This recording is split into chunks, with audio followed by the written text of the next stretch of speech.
Assalamualaikum warahmatullahi wabarakatuh. Sebelumnya perkenalkan, nama saya Alifa Nur Faizah, NPM 122190116, dan rekan saya.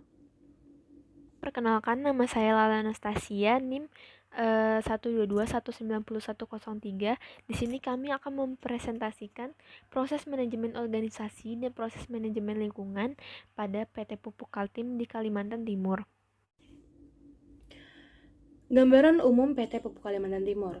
PT Pupuk Kalimantan Timur merupakan anak perusahaan dari PT Pupuk Indonesia. PT Pupuk Kalimantan Timur atau yang biasa dikenal dengan PT Pupuk Kaltim resmi berdiri pada tanggal 7 Desember 1977 dan berlokasikan di Kota Bontang di Provinsi Kalimantan Timur.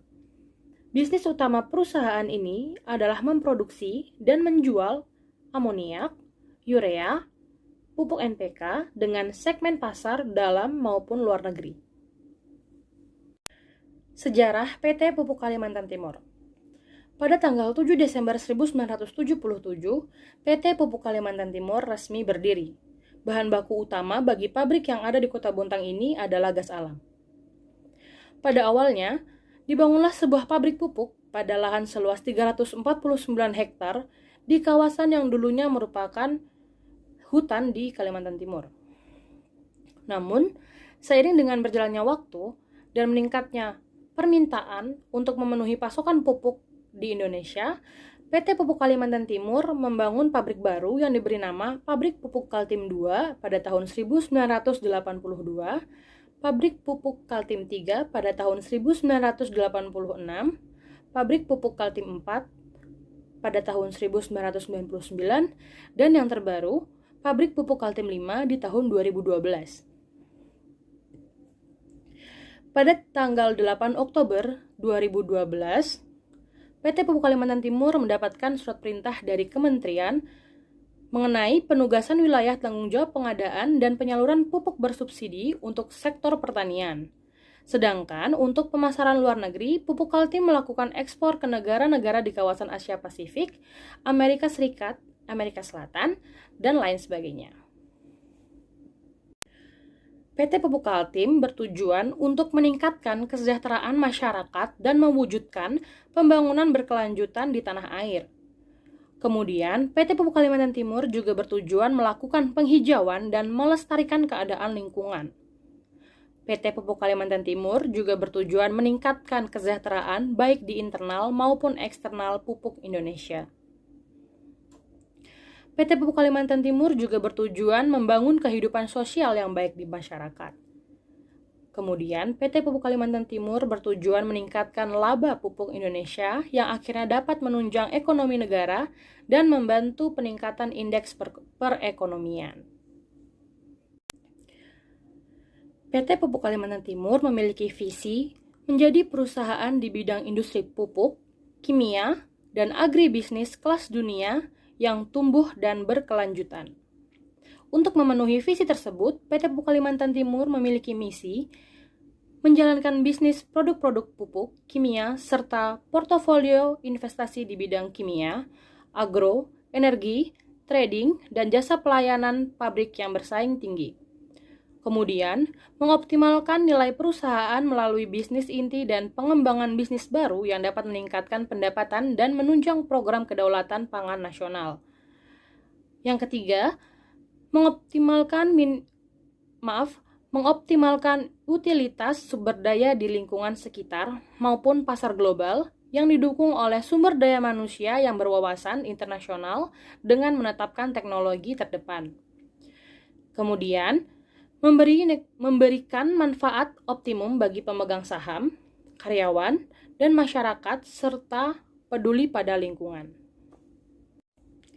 Untuk deskripsi geografis PT Pupuk Kalimantan Timur sendiri, PT Pupuk Kaltim terletak di Provinsi Kalimantan Timur, lebih tepatnya di Kota Bontang. Dulunya, PT Pupuk Kalimantan Timur berbatasan langsung dengan hutan yang ada di Kalimantan Timur dan laut. Namun, seiring berjalannya waktu, hutan tersebut berpindah fungsi menjadi pemukiman warga. Sehingga pada saat ini PT Pupuk Kalimantan Timur berbatasan langsung dengan pemukiman warga dan laut di utara Kota Bontang. Kemudian, saya akan menjelaskan apa itu manajemen. Manajemen adalah sebuah proses perencanaan, pengorganisasian, pengkoordinasian, dan pengontrolan sumber daya untuk mencapai sasaran secara efektif dan efisien. Kemudian, fungsi dari manajemen ialah fungsi perencanaan, fungsi pengorganisasian, fungsi penempatan, fungsi pengarahan, dan kemudian fungsi pengevaluasian. Nah, apa sih pentingnya dari manajemen? Manajemen itu membantu mencapai tujuan organisasi dan pribadi. Yang kedua, organisasi dapat meningkatkan efisiensi. Yang ketiga, menciptakan keharmonisan dalam bekerja. Yang keempat, menciptakan organisasi yang dinamis. Kemudian, unsur-unsur dari manajemen itu sendiri ialah man atau manusia, money atau uang, material atau bahan, kemudian ada machines atau mesin, kemudian ada methods atau metode yang digunakan, terus yang terakhir ada market atau pasar. Manajemen organisasi. Apa itu manajemen organisasi? Menurut Luther M. Gulick, manajemen organisasi adalah segala hal yang berhubungan dengan perencanaan, pengorganisasian, pelengkapan tenaga kerja, mengarahkan, menyelaraskan atau mengkoordinir, melaporkan, dan menyusun anggaran. Kemudian, tujuan manajemen organisasi itu sendiri ialah membantu koordinasi yang baik antar divisi maupun individu, kemudian membentuk kinerja sumber daya yang lebih efektif melalui pemberian rasa aman dan kesatuan di antara karyawan. Yang ketiga, menciptakan suasana lingkungan kerja yang damai dan positif.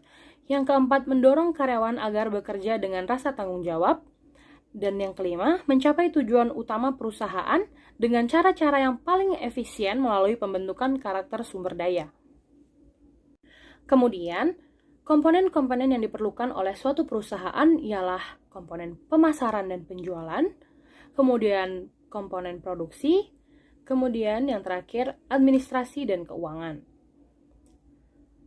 Untuk sumber daya organisasi ada sumber daya manusia, sumber daya informasi, sumber daya fisik, sumber daya keuangan, sumber daya alam, dan lain sebagainya.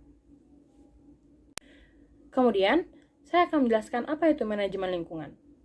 Manajemen lingkungan adalah aspek-aspek dari keseluruhan fungsi manajemen yang menentukan dan membawa pada implementasi kebijakan lingkungan. ISO 14001 sendiri merupakan standar internasional mengenai sistem manajemen lingkungan atau yang biasa dikenal dengan SML. Nah, fungsi dari ISO ini adalah untuk membantu suatu organisasi atau perusahaan untuk mengantisipasi berbagai dampak negatif, kegiatan, hingga proses yang bisa memberikan resiko terhadap lingkungan. Manfaat dari penerapan ISO itu sendiri ialah yang pertama, menurunkan potensi dampak terhadap lingkungan. Yang kedua, meningkatkan kinerja lingkungan. Yang ketiga, memperbaiki tingkat pemenuhan peraturan. Yang keempat, menurunkan resiko pertanggungjawaban lingkungan. Yang kelima, sebagai alat promosi untuk menaikkan citra perusahaan. Prinsip dasar Environment Management System. Yang pertama, kebijakan lingkungan. Yang kedua, perencanaan. Yang ketiga, implementasi dan operasi. Yang keempat, pemeriksaan dan tindakan perbaikan. Yang kelima, tinjauan ulang manajemen. Kemudian, elemen dari Environmental Management System, yang pertama adalah kebijakan lingkungan, yang kedua aspek lingkungan, yang ketiga persyaratan perundang-undangan dan persyaratan lain, kemudian ada tujuan dan sasaran, kemudian program manajemen lingkungan, kemudian struktur dan tanggung jawab, kemudian pelatihan, kepedulian, dan kompetensi, kemudian ada komunikasi, ada dokumentasi SML, pengendalian dokumen, pengendalian operasional, kemudian kesiagaan dan tanggap darurat, kemudian pemantauan dan pengukuran, kemudian ketidaksesuaian dan tindakan koreksi dan pencegahan, kemudian rekaman, audit SML, dan yang terakhir pengkajian manajemen. Selanjutnya adalah struktur organisasi di PT Pupuk Kaltim di Kalimantan Timur. Struktur organisasi di PT Pupuk Kaltim di Kalimantan Timur sendiri terdiri dari organ utama dan organ pendukung. Organ utama sendiri terdiri dari pemegang saham, direksi, dewan komisaris. Dewan komisaris ini terdiri dari sekretaris dewan komisaris, komite audit, komite GCG, pemantau manajemen risiko dan investasi.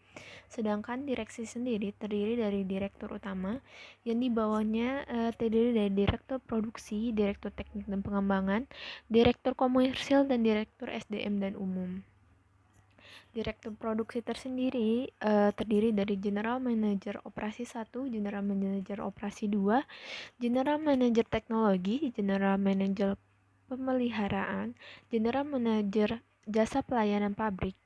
Sedangkan Direktur Teknik dan Pengembangan terdiri dari General Manager Teknik dan Sistem Informasi, General Investasi dan Pengembangan, General Manager Pengadaan, dan untuk direktur komersil terdiri dari General Manager Pemesanan, General Manager Norm Pemesaran, General Manager Rental dan Distribusi, General Manager Administrasi Keuangan. Sedangkan untuk direktur SDM dan umum terdiri dari General Manager Sumber Daya Manusia dan General Umum. Direktur utama sendiri di bawahnya lagi ada sekretaris perusahaan dan kepala satuan intern. Selanjutnya adalah deskripsi tugas dan jabatan PT Pupuk Kaltim. Untuk organ utama terdiri dari Dewan Komisaris. Dewan Komisaris sendiri berfungsi sebagai salah satu organ perusahaan. Dewan Komisaris ini bertugas untuk melakukan pengawasan secara umum dan atau khusus sesuai dengan anggaran dasar perusahaan serta memberikan nasihat kepada direksi dengan memastikan bahwa perusahaan telah menjalankan GCG secara efektif dan berkelanjutan. Selanjutnya adalah direksi. Direksi sendiri merupakan organ perusahaan yang berwenang dan bertanggung jawab penuh atas pengurusan Pupuk Kaltim untuk kepentingan terbaik perseroan sesuai dengan maksud dan tujuan mewakili Pupuk Kaltim baik di dalam maupun di luar pengadilan, memastikan agar Pupuk Kaltim melaksanakan tanggung jawab sosial serta memerhatikan kepentingan dari berbagai pemangku kepentingan sesuai dengan ketentuan anggaran dasar perusahaan. Selanjutnya adalah pemegang saham. Pemegang saham sendiri merupakan daftar yang memegang saham di PT Pupuk Kaltim. Selanjutnya adalah deskripsi tugas dan jabatan PT Pupuk Kaltim untuk organ pendukung Dewan Komisaris. Organ pendukung Dewan Komisaris sendiri ada sekretaris Dewan Komisaris yang berfungsi sebagai mengatur administrasi dan pelaksanaan tata kelola yang baik dan benar dalam rangka membantu Dewan Komisaris dalam melaksanakan fungsi pengawasan yang efektif. Selanjutnya adalah Komite Audit. Komite Audit sendiri bertugas untuk membantu Dewan Komisaris dalam menilai kecukupan sistem pengendalian internal. Selanjutnya adalah Komite GCG, Pemantauan Manajemen Risiko dan Investasi, yang dibentuk untuk membantu tugas pengawasan Dewan Komisaris terkait penerapan GCG, manajemen risiko, dan investasi yang efektif dan efisien serta sesuai dengan peraturan dan perundangan yang berlaku. Selanjutnya adalah deskripsi tugas dan jabatan PT Pupuk Kaltim untuk organ pendukung direksi. Organ pendukung direksi sendiri ini terdiri dari direktur utama yang di bawahnya adalah direktur produksi, direktur teknik pengembangan, direktur komersil, dan direktur sumber daya manusia dan umum. Direktur produksi, direktur utama adalah untuk direktur utama sendiri, tugas utamanya adalah mengkoordinasi tugas-tugas yang dilakukan oleh dan merupakan tanggung jawab dari direktur produksi, direktur komersial, direktur teknik dan pengembangan, serta direktur SDM dan umum. Lalu tugasnya sendiri adalah mengarahkan dan menetapkan dan mengendalikan sistem manajemen terpadu, mengarahkan dan menetapkan sistem pengendalian internal, mengarahkan dan menetapkan dan mengendalikan kebijakan dalam pengembangan program community development, membuat laporan tahunan, serta memberikan penjelasan tentang segala hal yang diminta oleh anggota Dewan Komisaris dan para pemegang saham. Selanjutnya adalah Direktur Produksi. Direktur Produksi sendiri tujuan utamanya adalah mengarahkan, mengevaluasi, mengolah, serta bertanggung jawab atas seluruh perencanaan kegiatan yang terkait dengan produksi. Selanjutnya adalah Direktur Teknik Pengembangan yang tugas utamanya adalah memimpin, mengarahkan, serta bertanggung jawab atas seluruh perencanaan maupun pelaksanaan kegiatan yang terkait dengan bidang teknik dan pengembangan perusahaan untuk digunakan sebagai acuan dalam pelaksanaan RKAP dan RJP. Adalah Direktur Komersil. Direktur Komersil sendiri mempunyai tujuan utama yaitu mengarahkan dan mengkoordinasi perencanaan maupun kegiatan yang terkait dengan bidang pemasaran, penjualan produk, dan keuangan sesuai dengan ketentuan yang ditetapkan dalam RKAP maupun RJP. Tugas-tugas lainnya adalah mengarahkan, mengevaluasi, serta bertanggung jawab atas pengendalian, pengelolaan fungsi-fungsi pembendarahan, pengendalian keuangan, akuntansi, dan perpajakan. Selanjutnya, tugas lainnya adalah mengarahkan pendanaan dari sumber perbankan atau lembaga keuangan yang sesuai dengan prosedur dan ketentuan yang berlaku di perusahaan.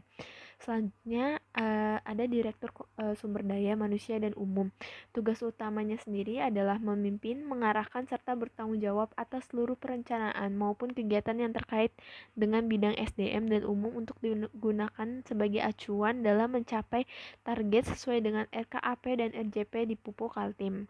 Selanjutnya adalah General Manager di bawah Direktur Produksi.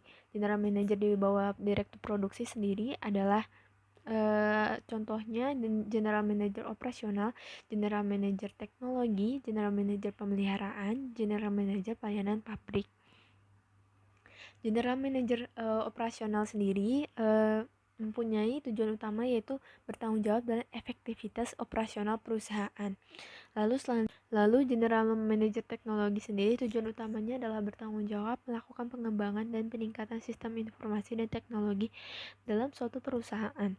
Selanjutnya yang ketiga adalah General Manager Pemeliharaan. Tugas utamanya sendiri adalah mengembangkan prosedur perawatan dan memastikan implementasi. General Pemeliharaan selanjutnya adalah General Manager Pelayanan Pabrik. Tugasnya sendiri adalah menyediakan jasa pelayanan pabrik. Tugas lainnya sendiri adalah membuat suku cadang peralatan pabrik yang berkualitas dan mengembangkan produk sesuai dengan kebutuhan pabrik dan permintaan pasar. Selanjutnya adalah General Manager di bawah Direktur Teknik Pengembangan. Itu ada 3. Yang pertama itu General Manager Teknik dan Sistem Informasi, General Manager Investasi dan Pengembangan, dan General Manager Pengadaan. General Manager Teknik dan Sistem Informasi sendiri mempunyai tujuan utama yaitu merencanakan, mengarahkan, dan mengkoordinasikan kegiatan di bidang-bidang seperti pengolahan data elektronik, teknologi, informasi, sistem informasi, analisis sistem, dan pemrograman komputer untuk membantu efisiensi, efektivitas, proses, dan alur kerja perusahaan organisasi melalui teknologi informatika. Tugas selanjutnya adalah General Manager Investasi dan Pengembangan yang tugas utamanya sendiri adalah menyusun target dan strategi jangka panjang organisasi, membangun hubungan dengan pelanggan, mengidentifikasi peluang bisnis, melakukan negosiasi bisnis, serta memonitor perkembangan pasar. Selanjutnya adalah General Manager Pengadaan. General Manager Pengadaan memiliki tujuan utama yaitu fungsi utama yaitu mengelola kegiatan pengadaan di seluruh siklus hidup produk lengkap melalui dari konsepsi dan pengembangan produk hingga akhir masa pakainya. Selanjutnya fungsi lainnya adalah memimpin kegiatan identifikasi dan seleksi pemasok baru, mengembangkan dan mengelola hubungan pemasok strategis, dan pengembangan implementasi strategi rantai pasokan. Selanjutnya adalah General Manager di bawah Direktur Komersil. Itu ada 4. Yang pertama adalah General Manager Pemasaran, General Manager Non-Pemasaran, General Handle dan Distribusi, General Manager Administrasi dan Keuangan. Yang pertama adalah General Manager Pemasaran. General Manager Pemasaran ini mempunyai fungsi utama yaitu bertanggung jawab terhadap manajemen di bagian pemasaran. General Manager pemasaran ini juga bertanggung jawab terhadap perolehan hasil penjualan dan penggunaan dana promosi. Dan selanjutnya sebagai koordinator manajer produk dan manajer penjualan. Selanjutnya adalah General Manager pemasaran. Fungsi utamanya adalah bertanggung jawab terhadap manajemen bagian non pemasaran. Yang ketiga adalah General Retail dan distribusi yang mempunyai fungsi utama yaitu merencanakan, mengarahkan, atau mengkoordinasikan penyimpanan atau distribusi operasi dalam suatu organisasi atau kegiatan organisasi yang terlibat dalam menyimpan atau mendistribusikan bahan atau produk. Selanjutnya adalah General Manager Administrasi Keuangan yang tugas utamanya sendiri adalah mengelola kas dan piutang. Selanjutnya adalah General Manager di bawah Direktur SDM dan Umum. Itu ada dua, yang pertama General Manager SDM dan General Manager Umum. General Manager SDM sendiri mempunyai tugas utama yaitu merencanakan dan mengkoordinasi tenaga kerja perusahaan yang hanya mempekerjakan karyawan yang berbakat. General Manager Umum yang mempunyai fungsi utama yaitu menentukan garis kebijakan umum dari program kerja perusahaan, serta bertanggung jawab ke dalam dan keluar perusahaan. Dan inti di bawah direktur utama yaitu ada dua. Yang pertama adalah sekretaris perusahaan yang fungsinya sebagai satuan fungsi struktural dalam organisasi Pupuk Kaltim, berada langsung di bawah direktur utama yang bertugas untuk memberikan dukungan kepada direksi dalam melaksanakan tugas-tugas direksi. Selanjutnya adalah Kepala Satuan Intern yang bertugas sebagai melakukan evaluasi terhadap kecukupan dan efektivitas manajemen risiko, pengendalian intern dan tata kelola perusahaan, serta menyusun program kerja pengawasan tahunan dengan berbagai risiko dan disampaikan kepada Dewan Komisaris. Selanjutnya adalah proses manajemen organisasi di PT Pupuk Kaltim. Yang pertama adalah fungsi planning atau perencanaan. Fungsi perencanaan sumber daya manusia di PT Pupuk Kaltim telah dilaksanakan secara efektif. Perusahaan melalui Departemen Bangri melakukan update manning chart guna mengetahui posisi mana saja yang kosong dan berapa kebutuhan pada posisi tersebut. Perencanaan dan pengembangan karya yang dilakukan PT Pupuk Kaltim telah berjalan secara efektif sesuai dengan kebijakan dan prosedur yang ada, sehingga karyawan lebih termotivasi karena karyawan memahami kebijakan rotasi, mutasi, promosi, serta kesempatan karyawan dalam mengembangkan karirnya terbuka. Selanjutnya adalah organizing. Fungsi organizing yaitu contohnya adalah pelaksanakan fungsi rekrutmen di PT Pupuk Kaltim telah berjalan secara efektif sesuai dengan kebutuhan dan prosedur yang telah ditetapkan. Mengenai prosedur rekrut eksternal pekerja tetap, perusahaan telah melaksanakan proses seleksi dengan efektif dan baik sehingga perusahaan mendapatkan calon karyawan yang kompeten, berkualitas sesuai dengan kriteria maupun kualifikasi. Selanjutnya adalah fungsi actuating. Fungsi actuating sendiri fungsi hubungan, contohnya itu fungsi hubungan tenaga kerja berjalan itu belum efektif di PT Pupuk Kaltim dan diharapkan perusahaan dapat memperbaiki sistem yang ada. Perusahaan secara baik telah menyiapkan berbagai wadah untuk keluhan karyawan, hanya saja hal tersebut belum diimbangi dengan pelaksanaannya. Selanjutnya adalah fungsi controlling atau fungsi kontrol. Contohnya ini pada sistem penilaian kinerja yang dilakukan oleh PT Pupuk Kaltim telah berjalan secara efektif serta sesuai dengan prosedur yang ditetapkan oleh perusahaan. Sistem penilaian yang ada memacu karyawan untuk bekerja lebih baik dikarenakan sistem penilaian ini menjadi salah satu faktor penentu kenaikan upah atau gaji. Selanjutnya adalah proses manajemen lingkungan di PT Pupuk Kaltim. Dalam mengembangkan bisnis dan keberlanjutan perusahaan, Pupuk Kaltim memiliki komitmen untuk melindungi lingkungan hidup dan keanekaragaman hayati. Pupuk Kaltim telah menerapkan sistem manajemen lingkungan yang telah terverifikasi ISO 14001/2015 untuk mengurangi dampak negatif aktivitas produksi terhadap lingkungan di sekitar perusahaan. Sebagai wujud kepedulian perusahaan terhadap pengembangan keberlanjutan pertumbuhan kegiatan perusahaan tetap memerhatikan kelestarian lingkungan dengan menetapkan kebijakan-kebijakan antara lain yaitu kebijakan lingkungan, kebijakan pengurangan pencemaran udara, kebijakan efisiensi air dan penurunan beban pencemaran limbah, kebijakan perlindungan keanekaragaman hayati, kebijakan pengurangan dan pemanfaatan limbah bahan berbahaya dan beracun atau B3, kebijakan reduce, reuse, recycle atau 3R, kebijakan corporate social responsibility CSR, kebijakan standar industri hijau. Kesimpulan dari proses manajemen organisasi di PT Pupuk Kaltim. Proses manajemen organisasi di PT Pupuk Kaltim melaksanakan 11 fungsi sumber daya manusia yaitu perencanaan SDM, rekrutmen SDM, seleksi SDM, orientasi dan penempatan SDM, pelatihan dan pengembangan SDM, penilaian kinerja SDM, perencanaan dan pengembangan karir SDM, dan hubungan karyawan. Fungsi tersebut berasal dari fungsi utama manajemen yaitu perencanaan, pengorganisasian, pergerakan, dan pengontrolan.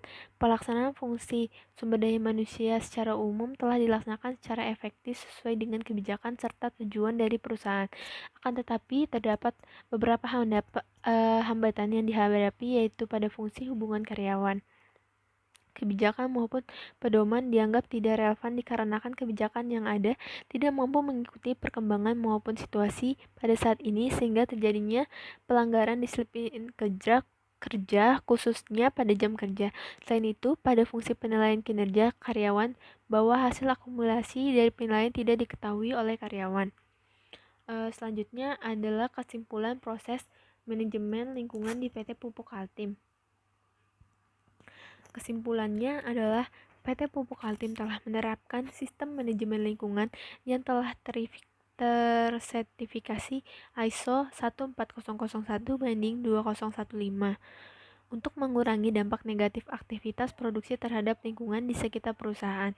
Sebagai wujud kepedulian perusahaan terhadap pembangunan berkelanjutan, pertumbuhan kegiatan perusahaan tetap memerhatikan kelestarian lingkungan dengan menetapkan kebijakan-kebijakan antara lain kebijakan lingkungan, efisiensi air, dan penurunan beban pencemaran dari air limbah, pengurangan pencemaran udara, perlindungan keanekaragaman hayati, pengurangan dan pemanfaatan limbah berbahaya dan beracun B3, reduce, reuse, recycle 3R, limbah padat non-padat berbahaya dan beracun non B3, dan corporate social responsibility atau CSR. Saran untuk proses manajemen organisasi di PT Pupuk Kaltim yang pertama adalah tentang penilaian kinerja SDM.